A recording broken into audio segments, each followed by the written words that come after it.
De acuerdo, entonces vamos a comenzar con el estudio de Santiago. Ayer ya habíamos visto un poco de la introducción, ¿no es cierto? ¿Se acuerdan?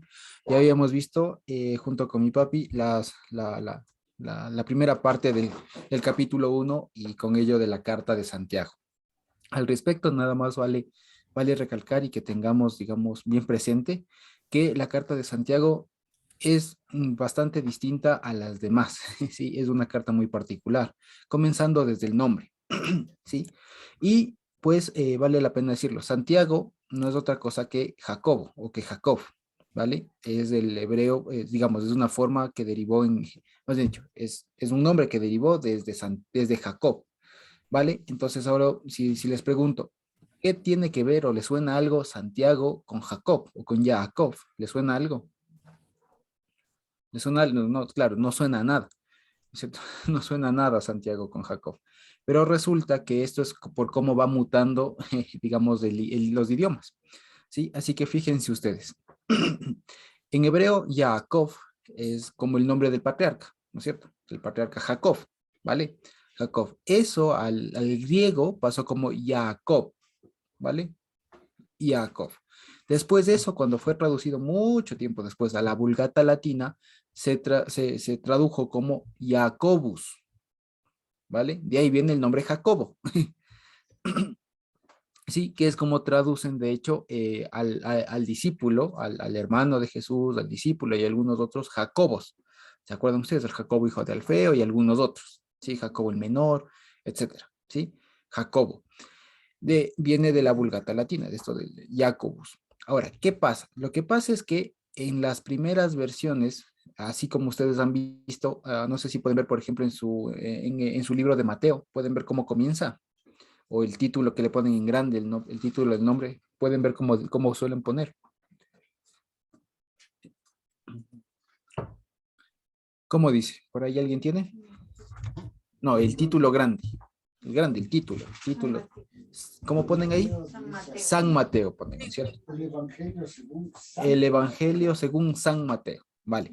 Resulta que esta, según San Santiago. según, exacto, ahora vamos a ver, porque resulta que el título de esto en algunos momentos va a ser, o fue de hecho de esta carta, fue Epístola Universal de San Jacobo, de San Jacob. Ahora vemos por qué se confundió, de Saint Jacob, San Jacob, San Jacob, San Jacob, Santiago. ¿Vale? Entonces ahí está conjugado el nombre, San Jacobo, ¿vale? San Ah, Jacobo. Entonces, pues, Santiago. Sant Jacobo, Sant Jacob, ¿vale? Santiacobus. Ok, entonces por eso es que se llama Santiago, ¿sí? O sea, es un nombre mixto, es como Mariana, que es Mariana, María. Mariana o María Ana, ¿no? Etcétera. Son como que nombres que se juntaron. Aquí es Sant Jacobus, es decir, Santiago. Es decir, que aquí es muy simpático y esto es muy interesante desde el versículo 1 que lo veamos así. Porque ahora, si no lo leemos como Santiago, sino como, porque en griego dice Jacobus, o sea, Jacob, ¿sí? Ahora, fíjense ustedes, ¿qué particularidad o por qué se le suele reconocer a Jacob? A ver, una de las características así primerísimas, aparte de la pelea del ángel, aparte del cambio de nombre, algo con lo que se identifica a Jacob, al patriarca. Por usurpador, bueno, además de eso. ¿Por qué? ¿Cuántos hijos tuvo? 12. 12, exacto, ahí está, Villa lo dijo. O sea, lo dijo, pero no lo dijo. Vale, exacto, muy bien. Entonces, 12 hijos, porque son las 12 tribus, ¿no es cierto? O darían origen a las 12 tribus. Ahora entendemos por qué este nombre es tan simbólico y vemos en el capítulo 1, en el versículo 1, que dice, Jacobo, esclavo de Dios, que entendamos así, eso que ponen siervo en realidad es esclavo, ¿no? Es decir, no tiene ninguna autonomía personal esta persona, lo que va a decir no sale de sí. ¿Sí? Lo que va a decir Jacobo no es que él se esté inventando, porque un esclavo no tiene esa autonomía. ¿Sí? Vale, entonces fíjense, dice Jacobo o Jacob, esclavo de Dios y del Señor Jesucristo, es decir, el mismo, ¿no? El Señor y de Jesucristo el Señor, ¿no es cierto? A las 12 tribus que están en la dispersión, salud, o sí, salud. Entonces, fíjense, aquí hay una cosa bien simpática. Jacob a las 12 tribus, ¿no? Entonces es una cosa bien simbólica. Exacto, como que dijera Ah, el papá a los hijos, ¿vale? Y ah, ahora, sí. ¿no es cierto? ¿Vale? Entonces, fíjense ustedes, Jacob a las 12 tribus que están en la dispersión. Leí en griego dice que están en la diáspora, es decir, que están esparcidos. Ajá. Y esta palabra de la diáspora da mucho para pensar si nos ponemos un ratito en ello. Y es porque en qué momentos, o sea, se puede entender de dos maneras la palabra. Una, como simplemente decir, producto del evangelismo, se ha dispersado tanto la palabra, o se ha expandido tanto la palabra que hay comunidades en muchos lados. Pero también se puede entender que es como la diáspora, como una consecuencia de la desobediencia. ¿Se acuerdan que justo hablamos de eso en la parasha pasada? ¿Se acuerdan ustedes? ¿Sí se acuerdan? Sí, que hablábamos de la parasha pasada, que la diáspora, más dicho, o de la antepasada parasha, que a propósito de que no iban a guardar el pacto, se iban a la diáspora, iban a ser esparcidos, ¿cierto? ¿Se acuerdan de eso? Entonces, ahí tenemos esto, esta doble, digamos, función de cómo se podría entender esto que están en la dispersión, ¿sí? En todo caso, más allá de eso, lo que hay que saber es que efectivamente en la época y desde ya ese momento, la iglesia no estaba centralizada, ¿sí? Ya no estaba centralizada, ya no estaba ahí cito en Israel solamente. Los cristianos, la iglesia como tal, el remanente de las 12 tribus iba a estar en todo el mundo, en muchos lados. En la época del Nuevo Testamento, mayormente en lo que se domina Asia Menor, que es básicamente toda la región que viajó Pablo. ¿Sí? Toda esa región, ahí van a estar asentadas las diferentes iglesias. Por eso es que Pablo precisamente escribe a los Corintios, Efesios, Tesalonicenses, Gálatas, etcétera, etcétera, etcétera. Entonces, todas esas iglesias que en su momento hubo eran como que consideradas las iglesias que estaban en la diáspora. De hecho, esa palabra aparece así en Hechos, ¿sí? En algún pasaje. No me acuerdo muy bien ahora, pero aparece esa palabra respecto a las iglesias que conformaban parte de ese núcleo, de los primeros cristianos, producto precisamente de la predicación, entre otros, de Pablo. Sí, de acuerdo. Ahora, fijémonos. Y avanzando en el tema, resulta que si ustedes leyeron, y si ustedes pueden revisar de nuevo, Santiago, ¿no es cierto? O cuando leemos Santiago, uno de los primeros problemas con los que nos encontramos es que Santiago no tiene un hilo conductor. Es decir, ¿qué quiere decir? Que no tiene un tema central, ¿no es cierto? O sea, no tiene un tema. Parecería que va hablando como de temas saltados, saltados, saltados. No sé si les dio esa impresión. ¿Sí o no? ¿Les dio esa impresión? Como que en un ratito habla Sí, de la prueba, que después habla de la fe, que después habla de sí, la sí. ley, que después habla de la lengua, que después habla de otra vez de los ricos, que habla de los pobres, que habla de un montón de cosas. Y uno se pregunta ahí, bueno, ¿y qué mismo es del mensaje? No, bueno, ¿y de qué mismo va a hablar Santiago? ¿Qué mismo es? ¿Vale? Entonces, aquí es donde muchos, y por esa misma razón es lo que ustedes se acuerdan que ayer comentaba mi papá, que por este preciso esquema, que no se sabe muy bien de qué habla y que además no se sabía muy bien en su momento, no se sabía muy bien quién era el autor, solo aparecía un tal Santiago, ¿no? No se le pensaba incluir, no se le pensaba incluir en el canon bíblico, ¿sí? Acuérdense que incluso el famoso Lutero dijo, no, esto es una cosa cualquiera, o sea, era una epístola de las últimas, ¿sí? De las ya cualquier cosa, ¿no? Sí, una pajiza, o sea, cualquier cosa. Entonces, no estaba considerada incluso dentro del canon, ¿vale? Pero precisamente por esto, porque es que no es tan comprensible a primera vista. Y hay muchos, que les quiero decir, hay muchos, muchos intentos de darle sentido a esta carta de Santiago. Unas más complejas que otras, unas más someras que otras. Pero lo que queremos y lo que pude ver ahora y todavía lo estoy estudiando, y al final de Shmini Atzeret les voy a comentar todito y les voy a permitir les voy a pedir más bien dicho les voy a pedir eh, que más bien puedan poner atención a todo lo que vamos haciendo ahora y los verbos y las palabras que vamos acentuando, porque no van más allá de dos o tres temas en general que se pueden agrupar todo y que al final vamos a ver, habiendo pasado por toda la epístola, vamos con la ayuda del Señor, a ver mejor esta epístola, ¿sí? Ahora bien, el versículo 1 es súper importante, antes de pasar ya a lo que comienza hablando desde a partir del versículo 2, porque cuando hace alusión también a la forma de tribus, ¿se acuerdan ustedes cómo se dice tribu o a qué hace referencia la palabra tribu en hebreo? ¿Alguien se acuerda? Vara. Muy bien. ¿Y eso qué significaba? ¿O qué implicaba? Tal vez una autoridad. Exacto. Una, Exacto, muy bien, Anita, muy bien, está muy despierta, Anita. Perfecto, sí, exactamente. Entonces, acordémonos que la palabra mate es como lo que traducen tribu, que no necesariamente hace referencia a un clan, ¿no? A un grupo de personas que tienen afinidad sanguínea, no, sino que más bien se refiere a un grupo de personas que reconocen a un patriarca como, o a un líder común.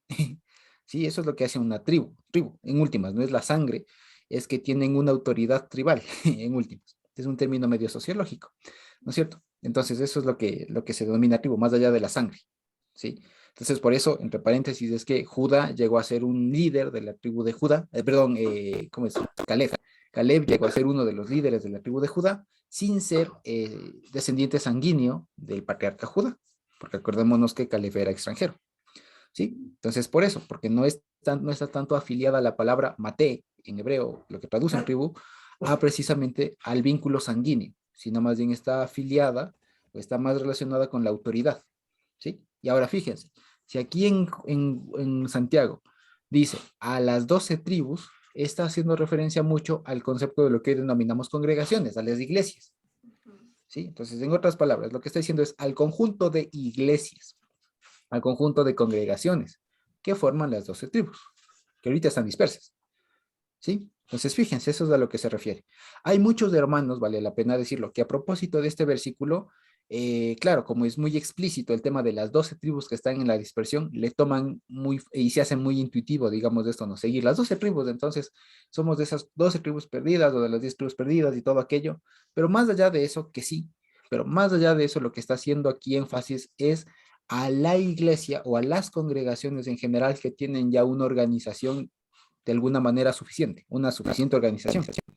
Si no, no se referiría como tribu. ¿Me explico? Y ahora vamos a entender por qué es que precisamente comienza diciendo esto, que no son cosas morales, digamos, o sea, son cosas morales en general, como consejos, si se quiere, pero no son dirigidos a una persona, así como que tienes que ser bueno, tienes que ser amable. No, son, y si ustedes nos vamos fijando también en el lenguaje, utilicen mucho ustedes en vuestra sinagoga, vuestro actuar, busquen, habla mucho en plural, no habla en singular, no te dice busca, sé bueno, etcétera. ¿Sí? Habla mucho en plural, de tal manera que esto incluso estaba destinado a ser leído en congregación, para que toda la iglesia se nutra de esta enseñanza, digamos. Vale. Entonces, ahora bien, las divisiones que normalmente suele tener nuestra Biblia, ¿no es cierto? Suelen ayudar y precisamente son los esfuerzos que hacen los traductores y los que también se dedican a estudiar con mucha más profundidad y a veces más complicaciones la Biblia y se dan cuenta que hay como que partecitas que van por temas. Pero precisamente este capítulo 1 creo yo que puede sintetizarse de la siguiente manera que le logré esquematizar precisamente en una diapositiva. ¿Sí? Entonces ahorita les voy a compartir para que lo podamos ver y ya después les comparto también esto por el chat de WhatsApp. ¿Sí? Entonces ahorita esperemos un ratito que se comparta y siempre y cuando funcione. No sé si le están viendo. No. Ok. Bueno, en algún año va a valer. Ya, ahí volvió. Sí. Es que casi se cuelga lo mío. Ya, ok. Entonces, nada más como para acordarnos. ¿Estamos viendo ya la pantalla? Sí, ya. Entonces, fíjense, ¿no? Todo esto es lo que habíamos visto. Epístola de Jacob, San Jacobo, Santiago, todo aquello, ¿no? Y vamos a ver aquí. Hay algunos aspectos generales de todo el libro. Sí, hay algunos aspectos generales de todo el libro que pueden ser vistos hasta el momento como estas tres cosas, ¿sí? Como estas tres cosas que están aquí, como, es decir, va a hablar respecto de todo lo que tiene que ver con las pruebas, que traducen también tentaciones, y que esto va a estar relacionado con el concepto de falta o de carencia, ¿vale? También va a hablar en general sobre el rol o las consecuencias o digamos las cosas que atañen a los ricos de este mundo y después también va a estar relacionado con el tema de ser hacedores de la palabra, ¿sí? En general son estos tres temas que van a estar como que rondando a lo largo de todo el libro, ¿Sí? Vale. Ahora bien, lo siguiente. Ahora bien, antes de pasar a leer, ¿sí? Antes de pasar a leer, más bien, antes de pasar a la siguiente diapositiva, ¿qué les parece si leemos? ¿Sí? Entonces podemos leerle, por ejemplo, del 2 al 18. De pronto alguien se anima a leer por ahí, del 2 al 18.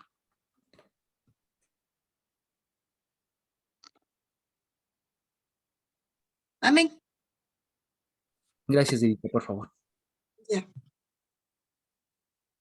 Dice, del 2. Hermanos míos, tened por sumo gozo cuando os halléis en diversas pruebas, sabiendo que la prueba de vuestra fe produce paciencia. Mas tenga la paciencia su obra completa para que seáis perfectos y cabales, sin que os falte cosa alguna. Y si alguno de vosotros tiene falta de sabiduría, pídala a Dios, el cual da a todos abundantemente y sin reproche, y le será dada. Pero pida con fe, no dudando nada, porque el que duda es semejante a la onda del mar, que es arrastrada por el viento y echada de una parte a otra. No piense pues quien tal haga, que recibirá cosa alguna del Señor. El hombre de doble ánimo es inconstante en todos sus caminos. El hermano que es de humilde condición, gloríese en su exaltación, pero el que es rico en su humillación, porque él pasará como la flor de la hierba. Porque cuando sale el sol con calor abrasador, la hierba se seca, su flor se cae y perece su hermosura, y perece su hermosa apariencia. Así también se marchitará el rico en todas sus empresas. Bienaventurado el varón que soporta la tentación, porque cuando haya resistido la prueba recibirá la corona de vida que Dios ha prometido a los que le aman. Cuando alguno es tentado, no diga que es tentado de parte de Dios, porque Dios no puede ser tentado por el mal, ni él tienta a nadie, sino que cada uno es tentado cuando de su propia concupiscencia es atraído y seducido. Entonces la concupiscencia, después que ha concebido, da a luz el pecado, y el pecado, siendo consumado, da a luz a la muerte. Amados hermanos míos, no erréis. Toda buena dádiva y todo don perfecto desciende de lo alto, del Padre de las luces, en el cual no hay mudanza ni sombra de variación. Él, de su voluntad, nos hizo nacer por la palabra de verdad para que seamos primicias de sus criaturas. Hasta ahí 18. Perfecto, muchas gracias, Edith. Ahora bien, ahora sí pasemos acá, ¿sí? Entonces, fíjense ustedes. Aquí he podido en este cuadrito que ustedes ven, en la pantalla, he intentado reseñar precisamente todo el capítulo 1, ¿sí? Todo el capítulo 1 de Santiago. Ahora, ¿por qué? Básicamente, si ustedes se dan cuenta, habla precisamente de estos tres temas que de hecho están resumidos en los primeros versículos. ¿Sí? Así que si le ponemos atención a los dos primeros versículos, es decir, al 2 y al 3, ¿no? Perdón, del 2 al 4, ¿no es cierto? Si le ponemos del 2 al 4 la atención de nuevo, nos vamos a dar cuenta de los temas. Así que, ¿qué les parece si nos ayuda alguien leyendo también de nuevo, del 2 al 4 nada más, pero con mucha atención? ¿Sí? Dale. Por favor. Hermanos míos, tened por sumo gozo cuando os halléis en diversas pruebas, sabiendo que la prueba de vuestra fe produce paciencia. Mas tenga la paciencia su obra completa, para que seáis perfectos y cabales, sin que os falte cosa alguna. Y si alguno de vosotros tiene falta de sabiduría, pídala a Dios, el cual da a todos abundantemente y sin reproche, y les será dada. Vale, gracias. Hasta el 4 vamos a ver. Pero bueno, gracias, Cinco. gracias, Anita. Ya. Gracias, Anita. Ok, entonces fíjense ustedes. Primero dice, no, tengan con sumo gozo cuando hayáis en diversas pruebas, ¿vale? Entonces aquí va a haber el asunto, y comienza hablando esto de las pruebas, ¿no? Y hemos puesto aquí pruebas de vuestra fe. ¿sí? Así que, ¿a qué se refiere esto de pruebas de vuestra fe? ¿Sí? Y vale la pena decirlo. Las palabras aquí, prueba, no aparece la misma palabra en griego siempre. Vale la pena decirlo, no aparece siempre la misma palabra. La que aparece aquí es la palabra pirasmos o pirasmos, que no es otra cosa que ser refinado, ¿sí? Viene de piros, fuego, ¿sí? Como el oro que es refinado, ¿vale? Ahora, más allá de eso, de ser un refinamiento y todo aquello, lo que se está haciendo referencia es, fíjense ustedes, solo prestemos atención. Dice, tengan por sumo gozo cuando se hallen en diversas pruebas, ¿vale? Y ahora fíjense ustedes, dice, sabiendo que la prueba de vuestra fe produce paciencia. Entonces, fíjense ustedes, la prueba de vuestra fe, y si lo vemos en el esquema, produce, baja, ¿no es cierto? La paciencia. Y vamos a ver qué es el tema de la paciencia, que no es otra cosa que resistencia o soportar, que es otra de las ideas que va sonando mucho en el capítulo. Y en el 4 dice, pero tenga la paciencia su obra completa para que sean perfectos y cabales. Ponen así, ¿no es cierto? Y es decir, si vemos aquí, digamos, en primer momento, se forma como que una secuencia. Es decir, la prueba de vuestra fe produce paciencia. Y la paciencia produce o genera que seamos perfectos y completos.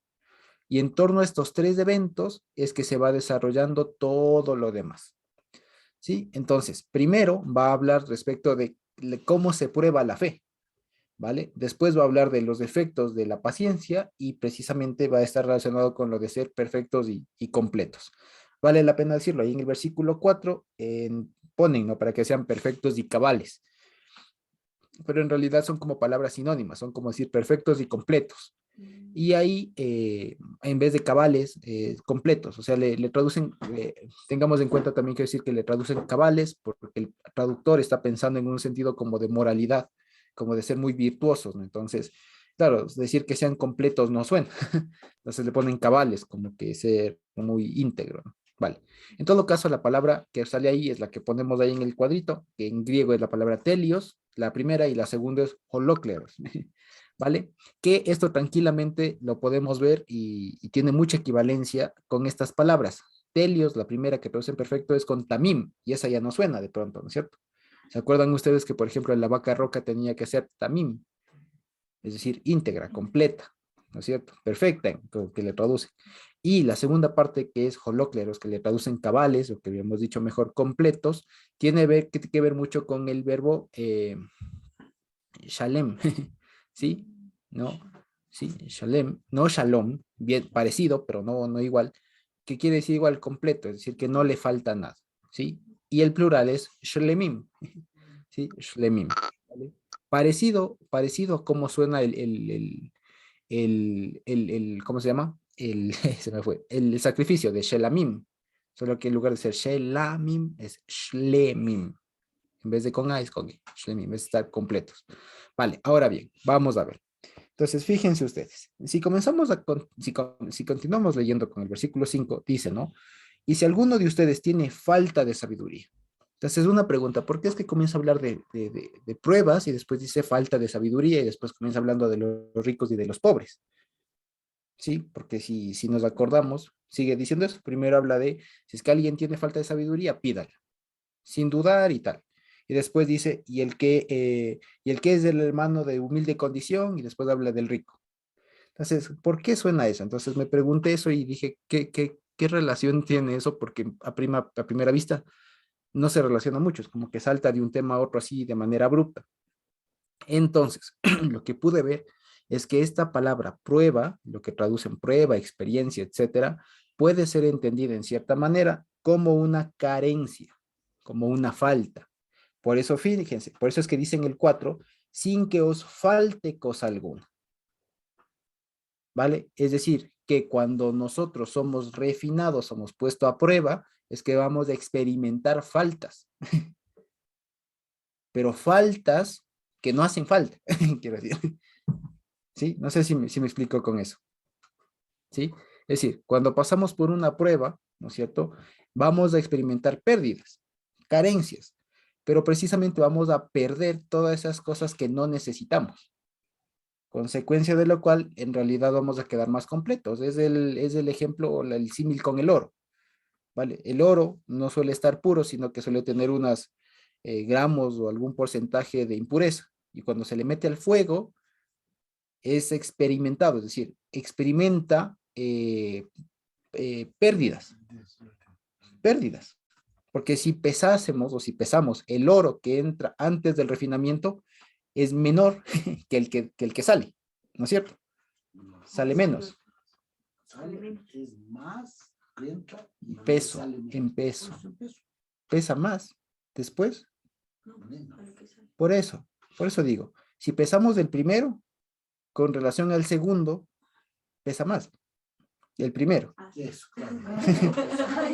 Ya, esto estamos haciendo bien. Ya, el segundo es más liviano, es decir, el segundo ha experimentado todo lo que, o sea, se ha quemado, digamos, ha consumido un montón de cosas, ¿no es cierto? Ya, casi nos hacemos lío. Ya, exacto, queda más puro, ¿no es cierto? Entonces, fíjense, por eso es que la prueba es sinónimo de carencia, ¿vale? Está careciendo algo, está perdiendo algo. Ahí vamos a ver, ahí vamos a ver, está perdiendo. Entonces, cuando hablemos de, tengo una prueba, en realidad es lo que estamos pasando es por una pérdida de algo. Por eso es que cuando alguien dice, estoy pasando por muchas pruebas, se le entiende, porque tal vez perdió un ser querido, perdió el trabajo, perdió algo, le falta algo que antes tenía. Y no está mal dicho, por eso decir, estoy pasando una prueba. ¿Me explico? Porque claro, está experimentando una ausencia, una falta, una carencia de algo. ¿Se entiende? Entonces, fíjense, ahora, ¿qué pasa? Entonces, por eso dice, ¿no? Para que no les falte nada. Ahora dice, si alguno de ustedes tiene falta de sabiduría, ahora se dan cuenta. Entonces, falta de sabiduría. Entonces, en este primer caso está hablando de una persona a la que le falta sabiduría. Es decir, una cosa no material. Sí, le falta, aquí ¿qué está diciendo? Le falta conocimiento. Es decir, la prueba se nota cuando la persona no da el ancho, quiere decir. Y acuérdense que esto está hablándole a la comunidad, a las 12 tribus, a las que están organizadas en tribus. De tal manera que imagínense una tribu que le falta sabiduría. Que de hecho la palabra sabiduría en griego es la palabra Sofía, conocimiento, ¿no? Sofía.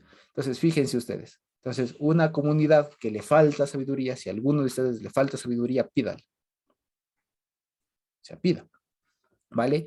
Y ahí dice, ¿no? Precisamente, pídala a Dios, el cual es dador, dice, o sea, está dando constantemente, ¿sí? No es solamente que da una vez y ya, ¿sí? Sino que es dador, está dando constantemente a todos de manera sencilla, ¿sí? Ahí ponen abundantemente, ¿no? Abundantemente y sin reproche. Lo que está diciendo no es tanto de abundantemente, así como que si fuera, no sé, como que si fuera regalón, no, lo que está diciendo es que da de manera descomplicada.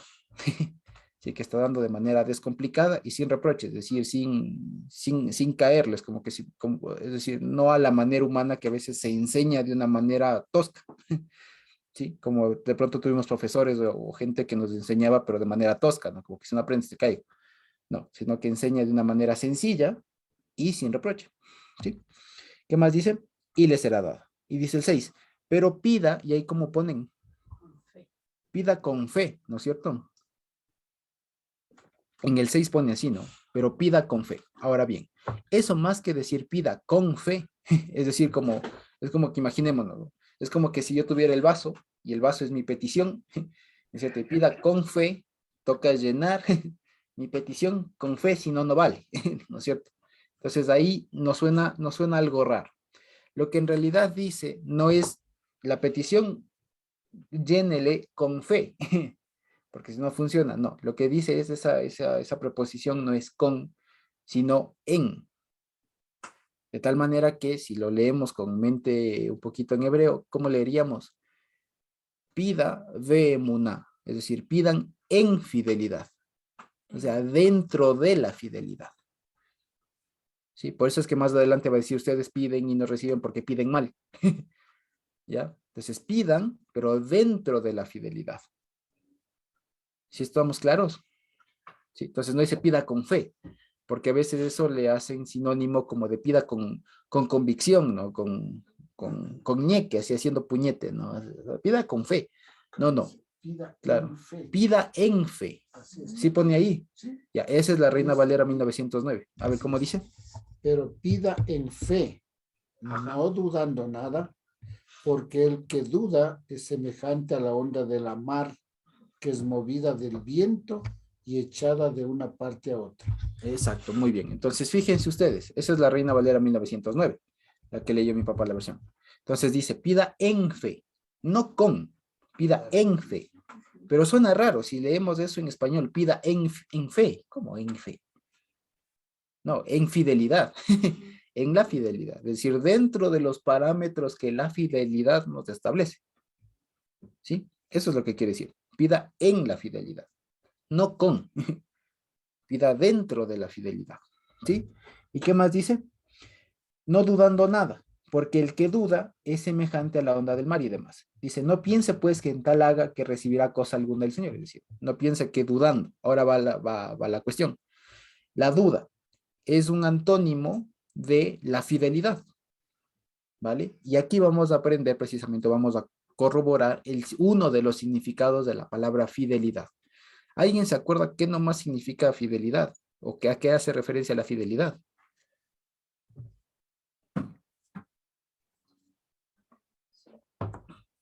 ¿Cómo? A permanecer en el Señor. A permanecer, dice, ¿ok? ¿Alguien más de pronto? ¿A qué nomás hace referencia la fidelidad? Algo que se cumple, o sea, que no hay variación. Vale, muy bien, perfecto. Eso es, algo firme.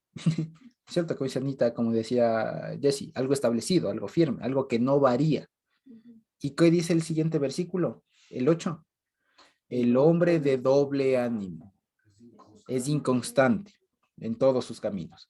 Ah, entonces fíjense, ¿qué dice? Pidan en emuná, pidan en emuná, pidan dentro del emuná, es decir, no como el mundo, que no sabe qué pedir, que anda de aquí para allá. ¿Sí? Pidan de una manera estable, que eso es también a lo que se refiere la paciencia, ¿vale?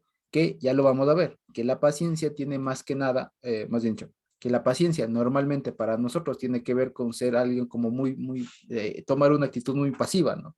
Como ser paciente, como estar ahí aguantando todo, como que, bueno, o sea, como que no hago más que esperar, alguna cosa así. Pero resulta que no, la paciencia en realidad, en inglés le suelen traducir por endurance, ¿no? O stamina también, que es resistencia, el aguante. ¿Sí? El aguante. Entonces, por ejemplo, cuando alguien va a hacer cardio en el gimnasio, ustedes saben lo que es hacer cardio, ¿no? Va a hacer bicicleta, va a hacer a correr, etcétera. Ahí está ganando ¿qué? Resistencia. Está ganando paciencia en estos términos. Es decir, está adquiriendo aguante. Sí, está adquiriendo aguante. Haciendo su carácter. Exacto, fortalecer su carácter, exacto. Entonces, más allá de todo o sea, ser paciente no es como que estar así, con una tranquilidad, viendo cómo pasa el tiempo, ¿no? Hasta que algo suceda. No, no, eso no es paciencia. Paciencia bíblicamente es aguantar a pesar de. O sea, es aguantar todo, permanecer, todo aquello.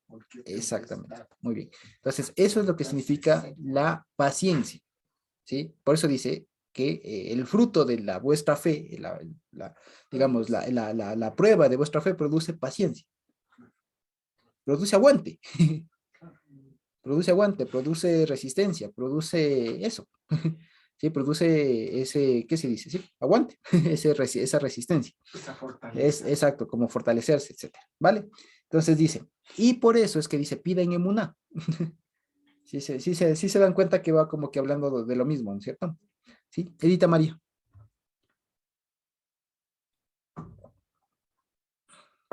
Edita. A ver, había leído ahora en otra versión, en otras versiones, que dice que la paciencia es la perseverancia. Eso, muy bien. También, precisamente, perseverancia, también es eso. Sí, o sea, no solo es del aguante, digamos, en el sentido de estar ahí, o sea, como ser una columna, ¿no? O sea, como ser de pronto un rompeolas, ¿no? Estar aguanta y aguanta, ¿no? También es estar constante. Pues es eso, más que nada es como la resistencia en el sentido del gimnasio, por así decirlo, en el sentido de cuando alguien hace cardio, que mientras más se está ejercitando y está en eso y permanece en eso, va ganando más resistencia, ¿sí? Va ganando más aguante. ¿sí? En eso también está muy bien, Edita María, lo de la perseverancia, que también es eso, ¿sí? Entonces, fíjense ustedes, ¿vale? Entonces, cuando hablamos de duda, estamos hablando de este que no está firme, de este que no tiene paciencia. Y es por lo general, no hace falta ser un teólogo para saber que eso es lo que pasa cuando una persona pide fuera de la emuná. Cuando una persona pide cosas al Señor fuera de la emuná, un ratito pide una cosa, después pide otra cosa, después pide otra, después vuelve a pedir lo mismo, después y así. Entonces, ahí vemos cuál es la diferencia entre pedir en emuná y cuando no se pide dentro de la emuná. ¿Sí? Básicamente eso. Ahora, esa era la primera falta, ¿no?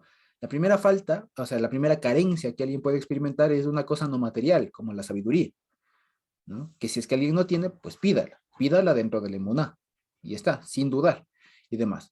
Pero también hay otro tipo de falta que es del que aborda aquí, que dice en el 9, el hermano de humilde condición, y hace un contraste con el rico. Entonces, ¿cuál otro tipo de falta se está hablando ahí? Ahí lo ponemos, ¿no? Una falta más bien del tipo económico. ¿Sí nos damos cuenta? ¿Sí? ¿Nos damos cuenta? ¿Sí? Más bien una carencia de cosas de este mundo, es decir, de cosas materiales y de cosas inmateriales. Ahorita habló de las cosas inmateriales, ¿no? Edita. Antes de pasar, justo ahorita que topaste lo de la sabiduría, que dice el que no tiene sabiduría, pídala. Verás, la sabiduría, bueno, dice aquí así, ¿no? Y si nos vamos al capítulo 3, al verso 17, dice, pero la sabiduría que es de lo alto es primeramente pura, después pacífica, amable, benigna, llena de misericordia y de buenos frutos, sin incertidumbre ni hipocresía. La sabiduría es Yehoshua. La sabiduría es el Señor. Si alguno de vosotros tiene falta de sabiduría, tiene falta de Dios, pídala, el cual da, o sea, estoy traduciendo el verso 5, más o menos así. Dice, y si alguno de ustedes tiene carencia del Señor, pídala. Dios da a todos abundantemente. Dios se dio abundantemente a todos y sin reproche. Más o menos se me vino eso. Porque ahora leí este versículo, entonces eso dice que es la sabiduría, y como dice aquí en el verso 17, dice la sabiduría, pero la sabiduría que es de lo alto. ¿Qué es de lo alto? Yehoshua es nuestro Señor, Él es la sabiduría. Muy Eso bien, nomás, muy eso y bien. todo. Esito es profundo, Edita. Necesito es súper, está súper bien, exactamente. Y vale recalcarle, ¿no? También Edita está muy filita en Santiago porque ha pasado leyendo bastante en este día Santiago. Y si me permite, Edita, de mañana me decía, Josué, ¿qué será de leer? Le digo, pues estamos leyendo Santiago, lea Santiago, pero ya leí, pues vuelvo a leer. Y si se aburre, dice, ya vuelvo a leer. Y se acuerdan que precisamente eso nos decía y nos sugería nuestro hermano Juan Carlos cuando nos enseñaba y nos recomendaba que leamos un capítulo de Proverbios diario. ¿Se acuerdan ustedes? ¿Se acuerdan lo que nos decía? Si ya leyó el capítulo y se quedó con ganas de leer, ¿qué tocaba hacer? Vuelvo a leer el mismo. Y si ya leyó otra vez y quiere seguir leyendo, ¿qué tiene que hacer? Vuelvo a leer el mismo. Entonces, eso también es muy bueno. Bendito a Dios de Edita María por lo que le ha permitido ver. Y tiene toda la razón. Tiene toda la razón. Entonces, fíjense ustedes, ¿qué les falta a estas personas? Pueden faltarles, como les decía, ¿no? Con más conocimiento, digamos, o más conciencia de lo que es del Señor. Vale, les puede faltar eso. ¿Sí? Y si hace falta eso, pues pida. ¿Sí? Que ya vamos a ver qué tiene que ver con este pida. ¿Sí? Y después también puede haber otro tipo de carencias, un tipo de carencia económica. Por eso dicen el 9, el hermano de humilde condición, o el hermano de pobre condición, dice literalmente. Sí, de pobre condición. Entonces dice, y el hermano de pobre condición o de humilde condición, gloríese en su exaltación. ¿Vale? Gloríese en su exaltación. Dice, pero el que es rico en su humillación, porque él pasará como la flor de la hierba, porque cuando sale el sol con calor abrasador, la hierba se seca, su flor se cae y perece su hermosa apariencia, así también se marchitará el rico en todas sus empresas. Entonces aquí, por lo general, suelen volver a decir como que los cristianos de la primera, del primer siglo tenían un rechazo muy fuerte a los ricos, ¿no? Incluso se toman de ahí de la parábola o de la parábola, no es parábola, del episodio de Jesús y el joven rico. Entonces, cuando les dicen, no, oh, cuán difícil es que salve un rico, más fácil es que pase un camello por el ojo de una aguja, ¿no? Antes que un rico se entre al reino de los cielos. Entonces, de ahí muchos concluyen erróneamente como que Jesús y después sus discípulos tenían como que un rechazo, como que una cierta ricofobia, alguna cosa así, ¿no? Alguna ricofobia, alguna cosa así, una fobia al rico, o sea, un desprecio así a las personas que tenían dinero. Y no es así. Lo que está diciendo es que aquí había un contraste y acuérdense que no es lo normal, no es lo normal que en una iglesia, que en una tribu haya tal desigualdad. No es normal. Por eso le dice, si es que ustedes como iglesia están pasando una prueba porque tienen esta desigualdad económica, pues en última, si no saben cómo administrar las cosas, pues bueno, el que es pobre, o sea, gloríese, alégrese, porque en el futuro va a ser exaltado. Y el rico, alégrese, porque después va a ser humillado. ¿Sí? Entonces, fíjense, de eso está hablando, las carencias, que es lo que traducen las pruebas. ¿Sí? ¿Qué más dice? Y en el 12 vuelve, perdona, ¿no? Ya. Y en el 12 dice, el varón ¿qué? Que soporta la tentación, que sufre. Entonces, fíjense, otra vez está relacionado con el tema de la paciencia. ¿Se acuerdan? ¿Sí? Si nos vamos dando cuenta. El varón que soporta la prueba, el refinamiento, las carencias. ¿Sí? Bienaventurado, felicidades ahí, ¿no? Porque cuando haya resistido, ¿se dan cuenta? Hayan resistido la prueba, el refinamiento, la carencia, recibirá la corona de vida que Dios ha prometido a los que le aman. Y con esto de corona de vida, hay muchas personas que suelen hacer, y de hecho hay muchos estudios, he visto un montón de cosas, que hablan, por ejemplo, de las coronas que hay a lo largo de la Biblia. Entonces, los tipos de corona, que hay la corona de vida, la corona de justicia, la corona de aquello, y más allá de eso, de ser como que de un catálogo de coronas, porque si no después, si se lo toma tan literal, resulta que en la cabeza solo cabe una corona. No caben dos, no caben tres, entonces... Pero Pablo dice, por lo demás me está reservada la corona. Claro, la corona. Exactamente. Ahora vamos a ver qué es eso de la corona. Vale, entonces, por ejemplo, no hay que tomarnos, una vez más, no hay que tomarnos todo literal. ¿Sí? Seguramente habrá coronas, seguramente habrá algo que nos pondrán sobre la cabeza, pero no necesariamente eso implica que por cada vez que aparece la palabra corona, se van añadiendo. ¿Me explico? Porque si no sería como que amontonar corona tras corona, tras corona, tras corona. Entonces ya me ponen la de vida, después la de justicia y encima la de... y así un montón. Entonces andamos ahí como con una torre de coronas ahí. Entonces no es tanto eso. Hay que entender. En últimas, ¿qué es una corona? Más allá del objeto. Es un reconocimiento. A ver. Es un reconocimiento a quien ha triunfado o ha cumplido los requisitos para llegar a un cargo, como el caso del reinado, por ejemplo. Entonces cumple los requisitos, llena todas las exigencias, le hacen la ceremonia y le corona. Exacto, muy bien.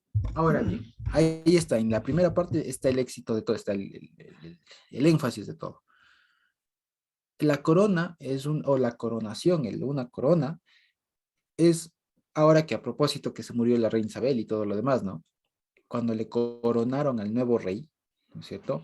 ¿Qué fue o sea, qué es eso? No es otra cosa que el reconocimiento público.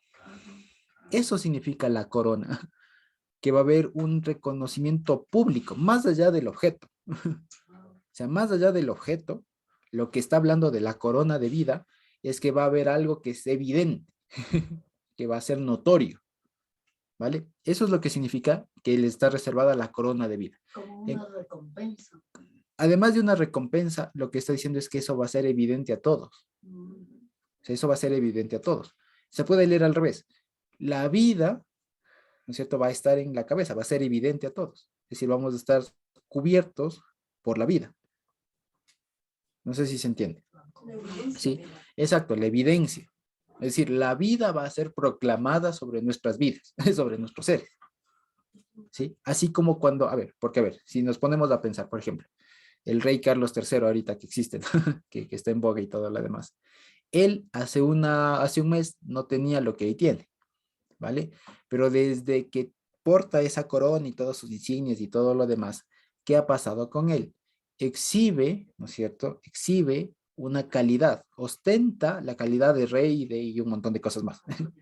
Entonces, exhibe eso. Entonces, cuando dice la corona de vida, es que eso llamado vida va a estar imbuido en nosotros.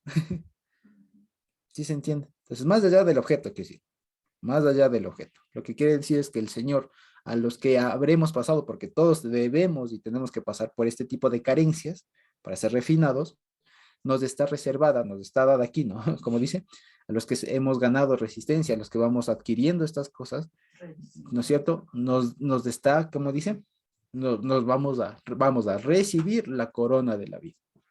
¿Eso qué significa? La vida eterna, en pocas palabras.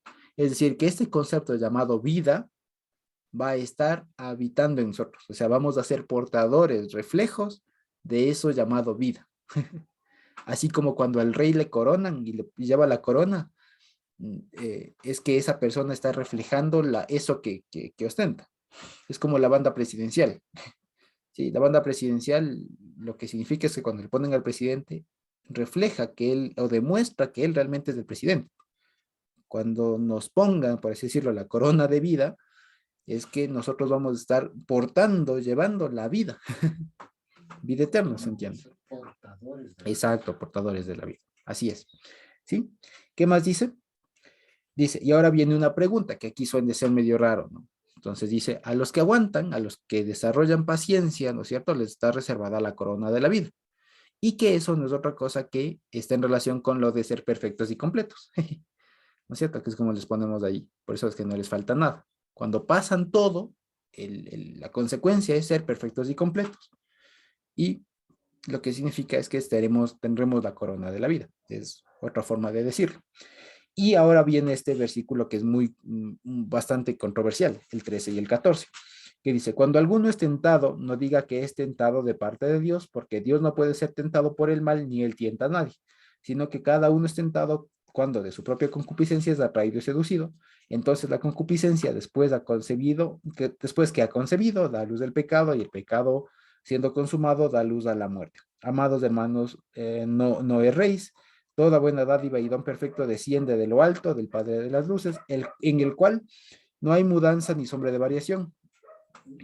Él, de su voluntad, nos hizo nacer por la palabra de verdad para que seamos primicias de sus criaturas, perdón. Vale, entonces ahora la pregunta. Si leemos solamente el versículo 13, el versículo 13, nos encontramos con una contradicción. Porque arriba había dicho que que cuando pasemos o cuando el pueblo pase por pruebas, por carencias, por escaseces, etcétera, ¿no es cierto? Pero acá dice, pero Dios no tienta. De hecho, vale la pena decirlo, aquí sí aparece la misma palabra. Ya que arriba traducen prueba, acá le ponen tentación. ¿Vale? Prueba. Dios no prueba a nadie. Entonces, por eso es que no le suena al traductor y cambia de palabra, ¿no? Entonces, claro, arriba pone pruebas porque suena muy bonito, como que aguanten, resistan, todo lo bonito, pero cuando después viene el otro versículo ya cambian de palabra. Porque se nota la contradicción.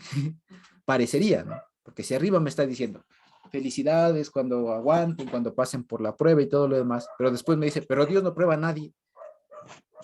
Entonces, ¿cómo? Entonces, ¿cómo?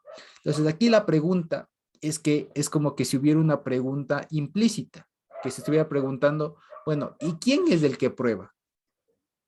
¿Qué se puede probar? O sea, has dicho, ¿quién es el que causa esa carencia, esa falta, esa ausencia? Puede ser de dos formas. Ahí va el asunto. Y todo se diferencia por la consecuencia. Por a dónde va a dar. ¿A qué se refiere?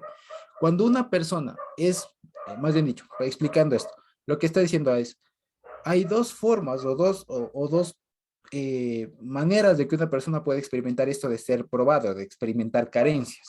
Una, que es la que Dios dice, que es a la que se refiere el versículo, y que esa es lo que dice al final. Dice, toda buena dádiva y todo don precioso proviene de Dios, desciende de lo alto. Es decir, las pruebas, los refinamientos, las carencias, las faltas que vienen de parte de Dios, producen esto, ¿no? Producen esto que seamos lo que es el final, seamos primicias de sus criaturas. ¿Vale? ¿Sí? Por otro lado, hay otras pruebas, hay otras carencias que en cambio no vienen de Dios y se las distingue porque su resultado último es la muerte. Es el pecado y después la muerte. ¿Sí? Entonces, lo que quiere decir es, no toda carencia viene de Dios. ¿Sí? No toda prueba viene de Dios. Es carencia auténtica, la de Dios, cuando su resultado es algo bueno, cuando su resultado es un perfecto refinamiento, cuando la persona después de haber pasado eso reconoce que no le falta nada, o sea, ha ganado resistencia. Pero si producto de esa prueba, de esa carencia en general, la persona comienza a pecar, ¿no es cierto? Comienza a pecar y todo lo demás, entonces uno diría, no, por ahí no es. Si nos damos cuenta. Entonces, por eso es que Dios dice, por eso es que hay pregunta, ¿no? A ver, primero, punto uno, Dios no puede ser tentado, es lo que ponen, ¿no? Y no es que Dios no puede ser tentado. Lo que dice ahí es que Dios es libre de tentación, o sea, no tiene ningún vínculo con lo que se llama tentación del mal. Eso es la cosa. Porque ahí lo que ponen es un adjetivo, digamos. Aquí en nuestro versículo, ¿cuál es? En el 13, ¿no? Cuando alguno es tentado, no diga que es tentado aquí, en la segunda parte. Cuando ponen, no, porque Dios no puede ser tentado por el mal. Ahí no ponen, Dios no puede ser tentado por el mal, es raro. No sé si pueden leerle en otra versión eso.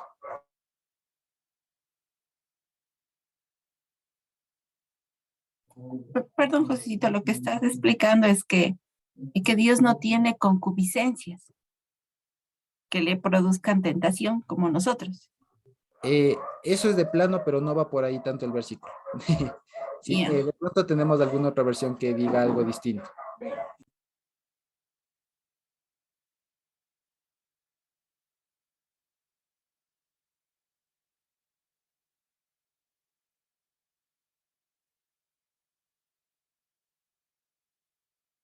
¿Pronto alguien tiene por ahí otra versión?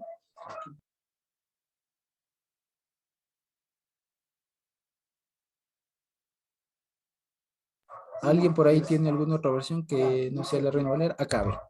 1:13 dice, ninguno cuando es tentado diga que Dios le tienta, porque Dios no puede jamás dirigirnos al mal. Ahí está. Y así Él a ninguno tienta. Ajá, no puede ser dirigido al mal. Suena raro. ¿Alguna otra versión por ahí de pronto que tengamos? Sí, la traducción al lenguaje actual. Cuando ustedes sean tentados hacia lo malo, no le echen la culpa a Dios, porque Él no puede ser tentado, ni tienta a nadie hacia lo malo. Vale, Al- igual le produce, no puede ser tentado, ¿no? Ujú. Ok. Tal vez tenemos alguna otra versión.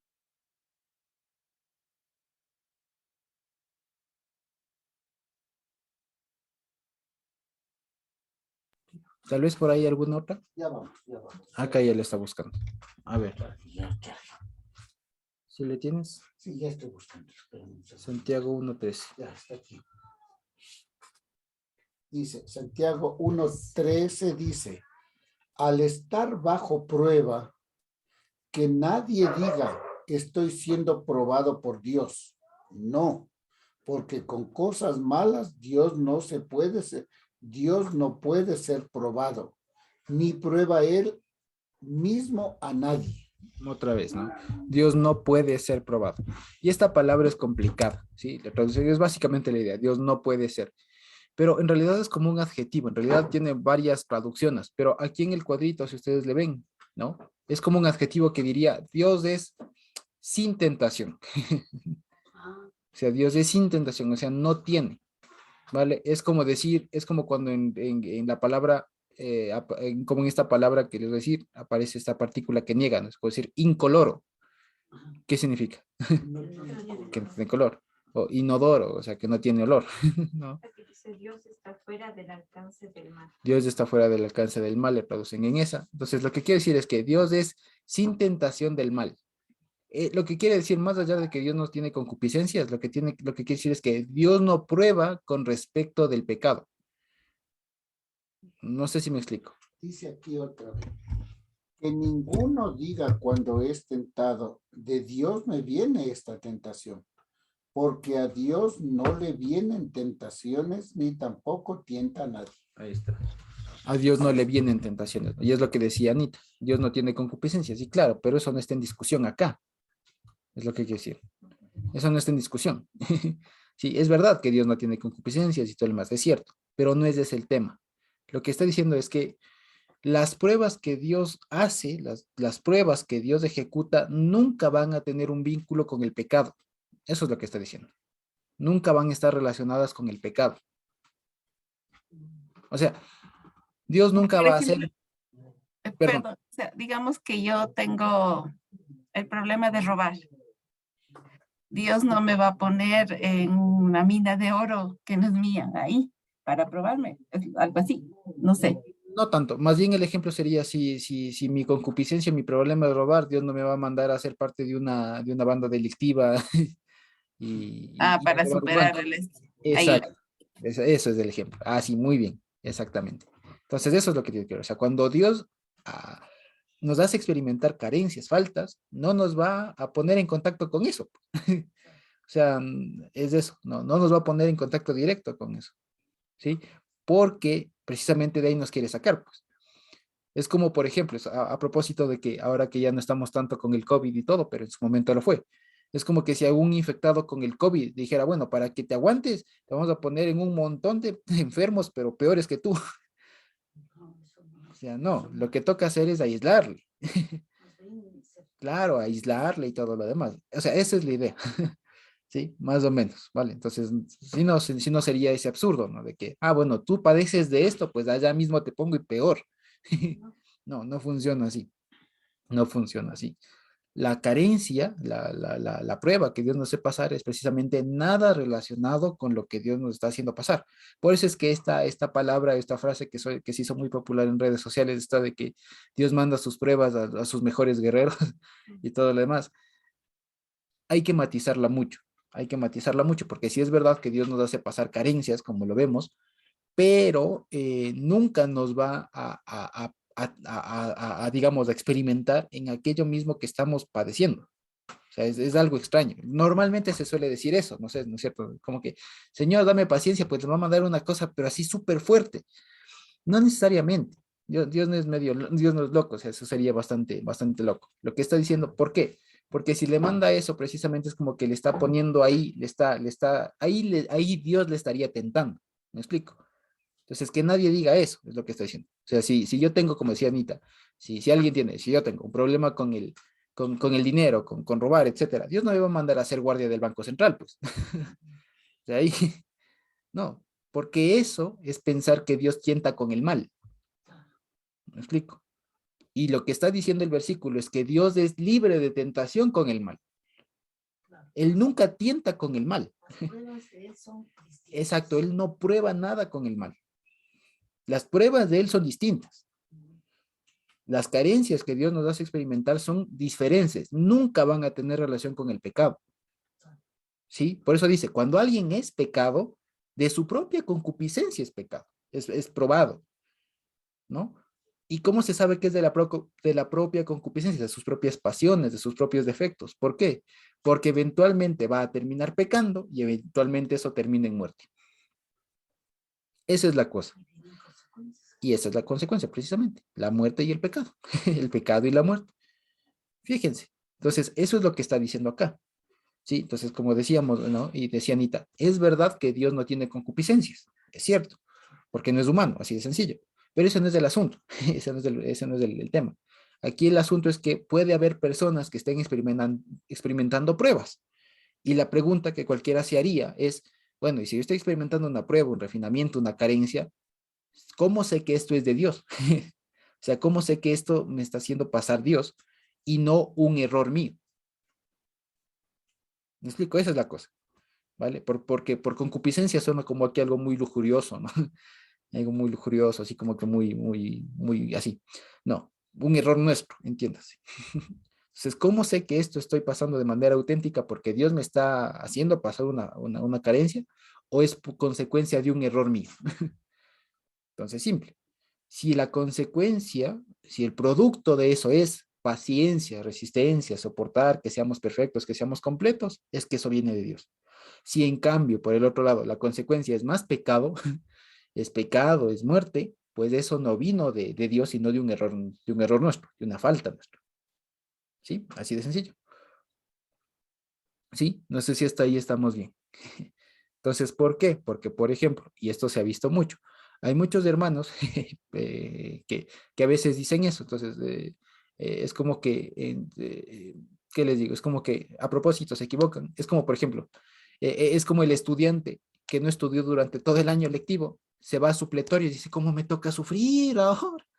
Entonces, claro, si le veo solo en ese momento, claro, está muy agobiado y todo, pero eso no es por malo, o sea, no es porque Dios es malo. Eso es porque no hizo lo que le correspondía hacer en su tiempo, o sea, es consecuencia de un error suyo. Vale, entonces como por poner un ejemplo así muy ligero, ¿no? Entonces no es como por ejemplo, otro ejemplo, es como que si, volviendo al ejemplo que ponía Anita, ¿no? Es como que si al ladrón, ¿no? que ha robado un banco, le cogen y ya preso, diga, Señor, ¿cómo me persigue la justicia?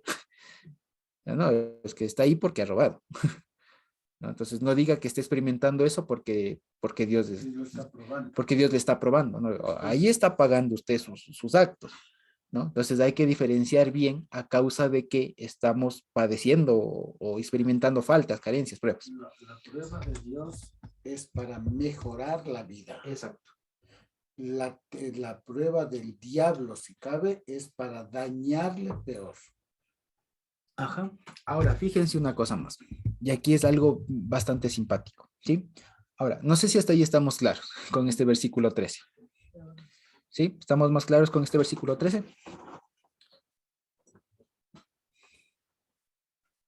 ¿Sí? ¿No? O sea, sí, entendiendo que lo uno es prueba, refinamiento y lo otro es consecuencia. Exactamente. La paga del pecado es muerte. Exacto. Muy bien. Precisamente. Así es. Ok, acá ponen en el chat. Sí, muy claro. Perfecto, Dianita. Ok. Entonces, entendería que estamos claros, ¿cierto? Ahora bien, entonces dice, sino que cada uno es tentado y tal, ¿no es cierto? Entonces dice, ok, hasta el 15 estamos listos, ¿cierto? Y fíjense, por eso me llama mucho la atención cómo es que Santiago es que no tiene un hilo conductor, es que está hablando de lo mismo, o sea, es como que si estuviera hablando ahí mismo, o sea, es como que está hablando de lo mismo de diferentes formas, sí, de diferentes maneras y al mismo tiempo a veces. Entonces, cuando aquí dicen el 16, amados hermanos míos, no erréis, ¿cómo le traducen esa? Solo por curiosidad en otras versiones de pronto. Esa última parte, ese no erréis. En el 16. En el 16, ajá. Amados hermanos míos, no erréis, ponen en la Reina Valera 1960. No sé si tienen en alguna otra versión, alguna otra traducción, algo que diga diferente. 1.16. Dice así. No se engañen. No se engañen. No se extravíen. No se extravíen.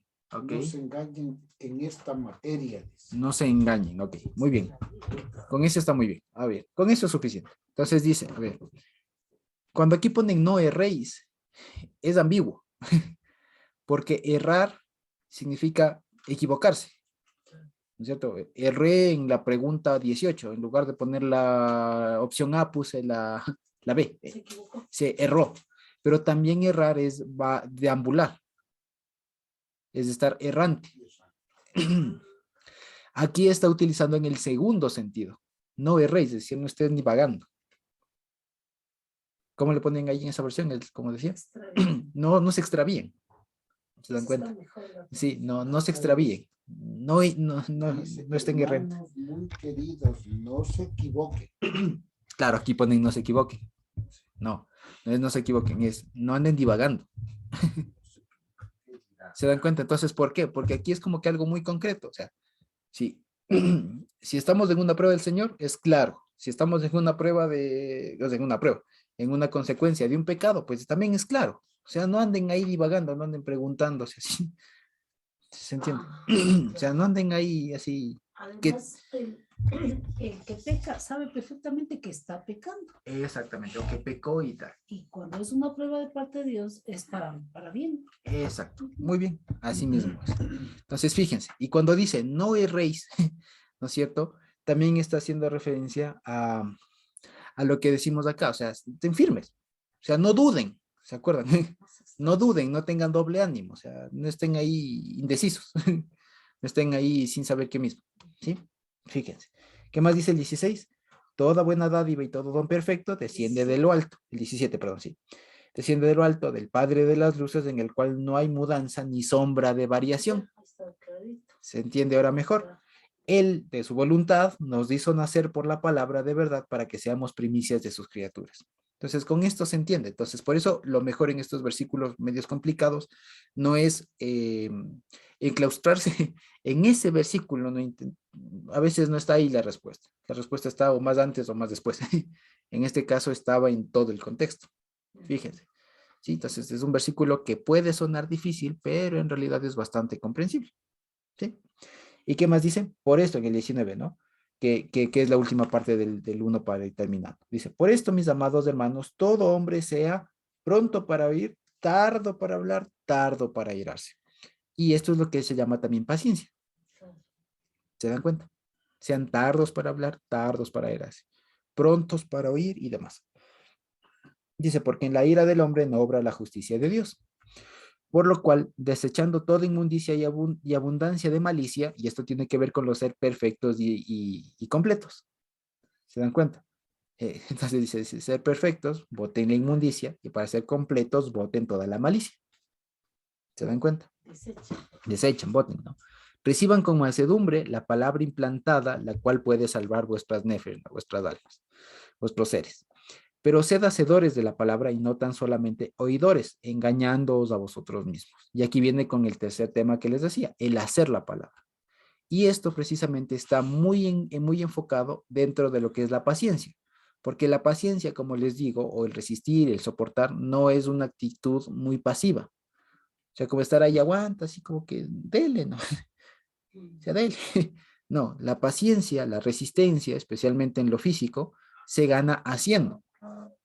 No se gana solamente estando ahí, digamos, o sea, ahí, solo estando, ¿cierto? O sea, como les digo, de pronto alguien tiene alguna experiencia igual yendo al gimnasio o entrenando para alguna cosa. O sea, por ejemplo, nosotros tenemos un familiar que le encanta mucho ir a los maratones y correr y todas esas cosas y participar. Y claro, él ahora se corre creo que unos 10 kilómetros facilito. ¿No? Pero en su inicio era incluso un poco, tenía más peso, era gordito y todo lo demás. Y claro, al inicio era un sufrimiento, era un sufrimiento porque tenía que pasar un montón de cosas, pero ahora ya que ganó un poco de resistencia, sigue, o sea, sigue haciéndose y sigue ejercitándose y sigue y se mantiene en eso. ¿Me explico? Entonces, lo que quiero decir es que la paciencia no es una actitud pasiva, o sea, bueno, sí soy paciente, o sea, me siento ahí, qué paciente que soy yo, o sea, no me inmuta el paso del tiempo, no me preocupa, o sea, soy paciente, ¿no? No, no, la paciencia no es pasiva, es activa, ¿sí? Así que cuando aquí dice, en un contexto de prueba, en un contexto de refinamiento, lo que hay que hacer es ser paciente, es decir, es ser resistente, ser activo, ¿sí? ¿Y cómo se va a hacer eso? Pues fíjense, de aquí en adelante va a dar acciones, va a recomendar acciones que tiene que hacer la gente. Sí, porque cuando dicen, sean tardos para hablar, tardos para airarse, prontos para escuchar, ¿qué es eso? Eso son acciones, son cosas que hay que hacer. ¿Sí me explico? No son nomás así consejos de no hablen mucho, mejor o sea, sí, pero lo que, exacto, callito es más bonito, pero no es solo eso, no son así consejos, lo que está dando son acciones. Haga tales y tales cosas. ¿Y qué más sigue diciendo? Deseche la inmundicia. Entonces, ¿eso qué es? Eso es una acción, toca hacer eso. No sé si me explico, ¿sí? Toca hacer eso. ¿Qué más dice? ¿No? Desechen la malicia, reciban con mansedumbre la palabra, la cual puede salvar vuestras almas, sed hacedores de la palabra. ¿Nos damos cuenta? Sed hacedores de la palabra y no tan solamente oidores engañándoos a vosotros mismos. Porque si alguno es oidor de la palabra, pero no hacedor de ella, este es semejante al hombre que considera un espejo su rostro natural, porque él se considera a sí mismo, se va y luego se olvida cómo era. ¿Sí? Entonces vuelve el tema de ahora hay que hacer. Porque eso es la paciencia. O sea, la paciencia es hacer las cosas. Es hacer. Hay acciones, ¿vale? Y dice el 25, más del que mira atentamente en la perfecta ley, ¿vale? La de la libertad, es decir, la Torá del Mesías, la Torá del Señor, la única que hay, y persevera, ¿se dan cuenta? Ahí está, ¿no? Entonces, fíjense, la paciencia es resistencia, es soportar, también es perseverancia, como decía Edita, y voy a añadirles aquí, ¿no? Es perseverancia. Ahí, escribí mal. Perseverancia. Muy bien. Entonces, fíjense, la paciencia, la resistencia, la perseverancia. Entonces, fíjense. Pero el que mira atentamente en la perfecta ley de la libertad y persevera en ella, ¿no? No siendo oidor olvidadizo, sino hacedor de la obra, este será bienaventurado en lo que hace. Si alguno se cree religioso entre vosotros y no refrena su lengua, sino que engaña su corazón, la religión del tal es vana. La religión pura y sin mácula delante del Dios del Padre es esta: visitar a los huérfanos, a las viudas en sus tribulaciones y guardarse sin mancha del mundo. Ahora bien, aquí aparece la palabra religión y me llamó mucho la atención esta palabra religión. ¿Sí? Ahora, resulta que esto es una acción, esto es otra acción. ¿Y a qué se refiere la religión? Y me di cuenta de una cosa, que en todas las traducciones, e incluso en inglés, traducían esa palabra que aparece ahí, que ahorita se me escapa la memoria, en griego traducen como religión. ¿Sí? No hay traducciones al español que traduzcan de otra manera, sino solamente religión. Aquí dice la forma de adoración que es limpia e incontaminada desde el punto de vista. A ver, ¿puedes traducirlo? ¿Puedes repetirlo? 1:27. La forma de adoración que es limpia e incontaminada. Entonces ponen forma de adoración. Ese está diferente. Vale la pena decir, las versiones que revisé son las mayormente las que son de corte cristiano evangélico. Esa no lo es tanto. ¿Sí? Entonces por eso traduce diferente. Y no está mal. A eso se refiere. La palabra que traducen ahí como religión, ¿sí? Es una que hace referencia a toda la práctica dentro de una, o sea, digamos, dentro de, es más dicho, hace referencia al comportamiento que una persona tiene en relación con lo divino, o sea, con Dios, cómo se desenvuelve, ¿sí? Es como, sí, como ahí le pongo en cursivas, es como la práctica de la fe, o sea, la práctica de lo que creemos, ¿sí?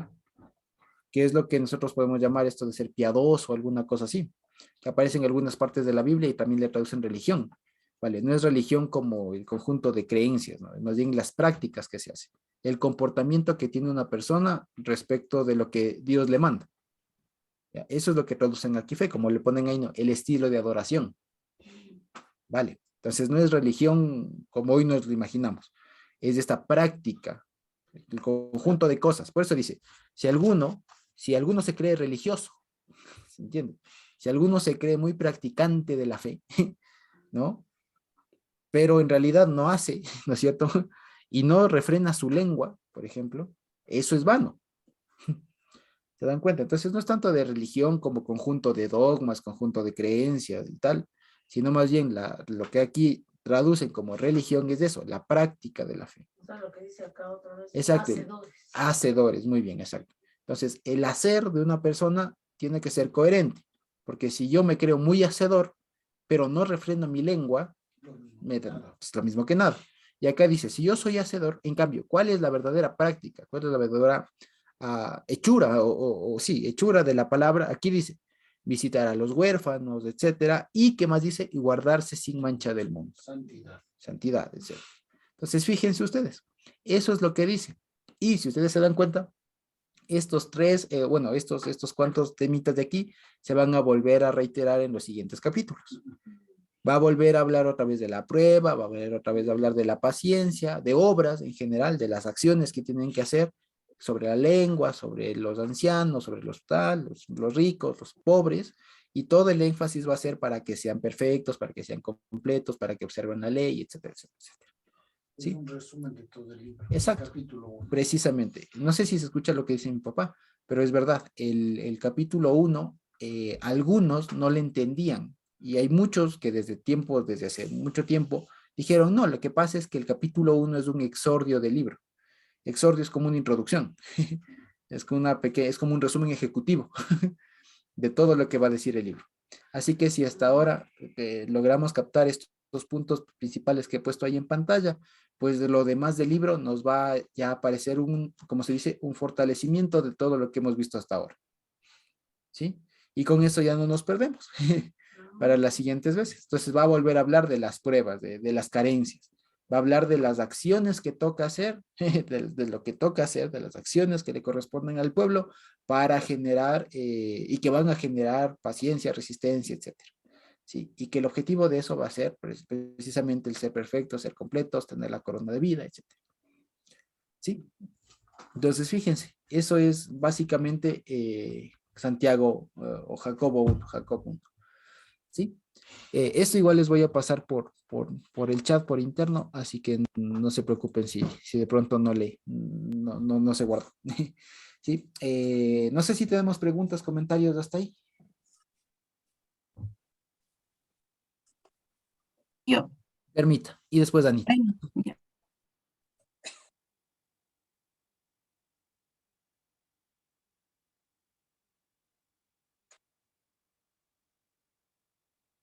Carmita. Ay, perdón, ya estaba hablando. Quería decir, Josué, que me ayudes, por favor, poniendo el diagrama, el segundo que lo estabas teniendo, y que me hizo pensar en algo, ¿no?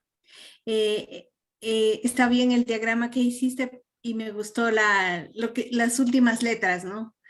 Que dice que, pues, que la prueba de nuestra fidelidad o de la educación que Dios nos ha dado, si en verdad andamos dentro de lo que Él nos ha enseñado, va a producir esa paciencia bien vista como que nos hace más fuertes, no,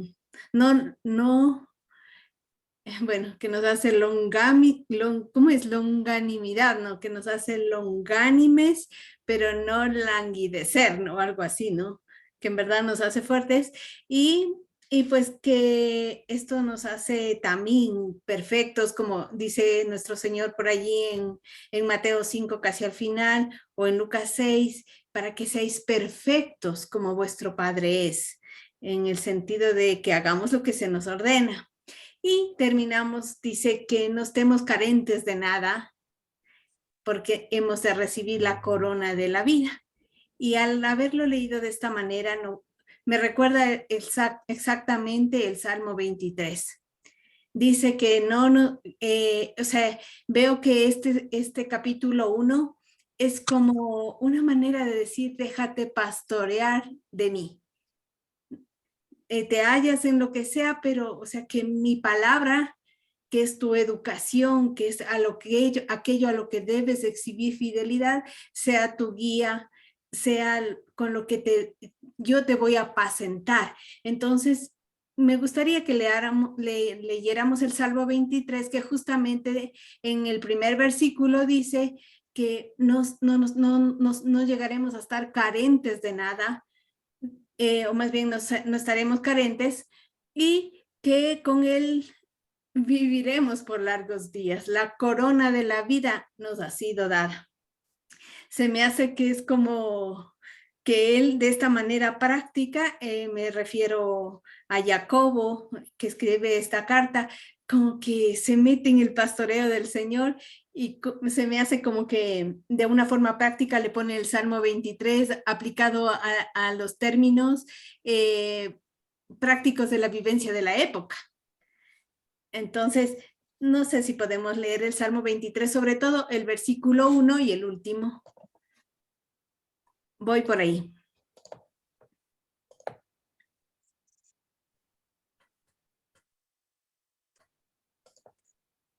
Salmo 23. Entonces, nosotros de convencional traducción tenemos Jehová es mi pastor, nada me faltará, ¿no? Entonces, cuando uno se halla carente, se halla en alguna necesidad, está como que repites, el Señor es mi pastor, nada me faltará, así, ¿no? Pero realmente la traducción es más puntual y dice, el Señor es mi pastor, yo no estaré carente. Porque no está mirando solo en la dimensión presente de lo terrenal, está apuntando a la vida eterna, está apuntando a la corona de la vida. Aquí puede ser que estemos limitados de muchas maneras, pero la mirada, o sea, tener la mirada en las cosas de arriba, en las que no perecen. Entonces, el Señor es mi pastor, yo nada estaré carente. Entonces, en cualquiera de estas vicisitudes de la vida o carencias que podrían estar ocurriéndonos, como hemos ido viendo, tanto a nivel, digamos, emocional, moral o también con nuestras concupiscencias corporales y demás, o sea, es como que dice, hijos, yo soy vuestro padre y yo estoy haciendo la obra y los haré como yo soy. Y, o discípulos o talmidim, aquí ellos, ¿cómo es? No, o cuando es un pastor, ovejas, ovejitas, yo les estoy guiando, yo les estoy pastoreando. Y entonces Él va a pastorearnos de la manera como, no voy a leer todo el Salmo porque ustedes ya, yo porque todos de alguna manera lo hemos leído, pero y al final dice, o sea, en este camino que tú me llevas por aguas de reposo, por sendas de justicia, aún por valle que es como sombra de muerte, tú estás allí y Él es capaz de ungir mi cabeza, hacer que mi copa rebose, y termina el Salmo diciendo, ciertamente el bien y la piedad me seguirán todos los días y en la casa del Señor moraré por largos días. O sea, ese de vivir largos días es la vida perdurable, ¿no? Entonces la corona de la vida nos ha sido otorgada. Eso es lo que me gustó mirar de esa frasecita, apenas wow, digo el Salmo 23. Eso me gustó. Y también quería decir una última cosa del último versículo que acabamos de ver de Santiago. Pues como habíamos visto, en vez de decir la religión, ¿no?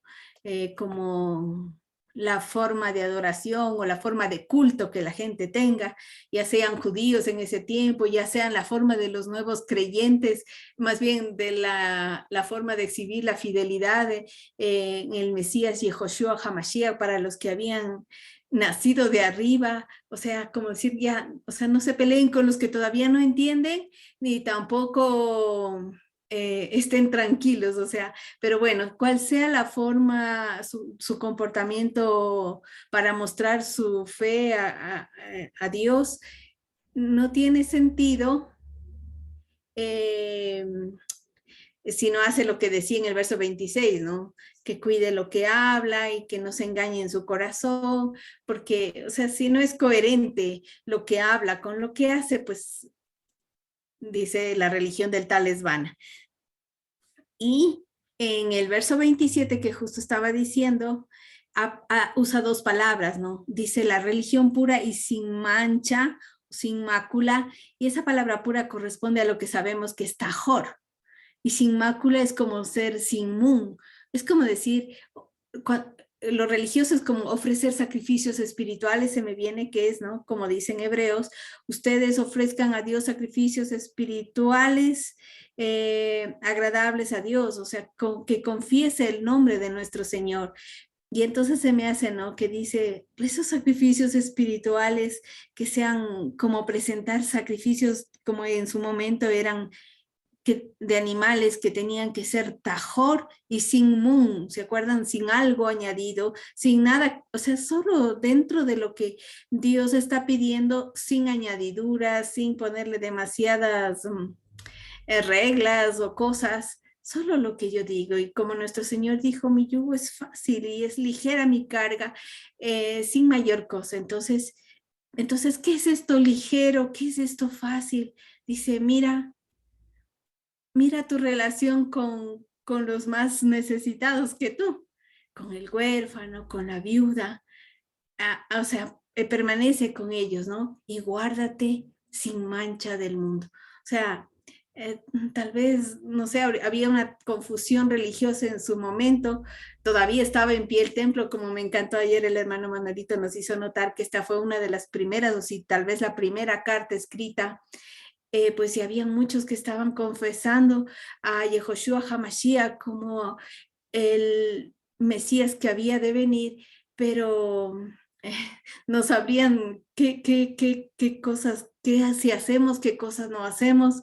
Y dice, mira, si quieres hacer sacrificios espirituales, adorar a Dios de una manera tajor y sin mun, o sea, como delante del Padre, pues ya no te compliques la vida, visita a los huérfanos, a las viudas en sus tribulaciones y apártate del mal. Teme a Dios, ¿no? Apártate del mal, dice, temer a Dios, apartarse del mal. Síguele a Él. O como el hermano Eric decía, hablando del temor de Dios, hazte imitador de Él.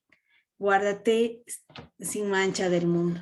Entonces, bueno, viéndole un poquito de esa manera es como me llegó este último verso. Ok, gracias, Carmita. Súper guau lo del Salmo 23, totalmente. Sí, Anita también estaba levantando la mano hace un ratito. Sí, yo me había hecho la pregunta sobre el verso 17 del primer capítulo que dice, toda buena dádiva y todo don perfecto desciende de lo alto, del Padre de las luces, en el cual no hay mudanza ni sobra de variación. Estamos entendiendo que esta buena dádiva es el fruto, la paciencia, a través de esto. Y como ayer también yo no había notado esto que nos compartía tu papi ayer, hermano Manuelito, la epístola que era para las 12 tribus, o sea, eso fue wow. O sea, uno lee y no entiende, ¿no? Y a mí también me había gustado este verso en Jeremías 29:11, donde dice, porque yo sé muy bien los planes que tengo para ustedes, afirma el Señor, planes de bienestar y no de calamidad, a fin de darles un fruto y una esperanza. Bueno, pues el título que le ponen al capítulo 29 de Jeremías es Carta a los exiliados, o sea, pues sí, ¿no? Entonces yo, pues es lo mismo, no sé si es lo mismo, para mí es lo mismo, dicho por el Señor, o sea, él ya les venía anunciando, si bien aquí hay dos cosas, pienso yo, aquí sí hubo consecuencia del pecado, pero ya por eso fueron deportados, por eso fueron dispersados, ¿ya? Pero ya estando, ya cuando estén en Babilonia, les dice la carta en el verso 29, dice, así dice el Señor Dios Todopoderoso, el Dios de Israel, a todos los que he deportado de Jerusalén a Babilonia, construyan casas y habítenlas, planten huertos y coman de su fruto, cásense y tengan hijos e hijas, y casen a sus hijos e hijas para que a su vez ellos les den nietos. Multiplíquense allá y no disminuyan. Además, busquen el bienestar de la ciudad a donde los he deportado y pidan al Señor por ella, porque el bienestar de ustedes depende del bienestar de la ciudad. Así dice el Señor Dios Todopoderoso, el Dios de Israel. No se dejen engañar por los profetas ni por los adivinos que estén entre ustedes.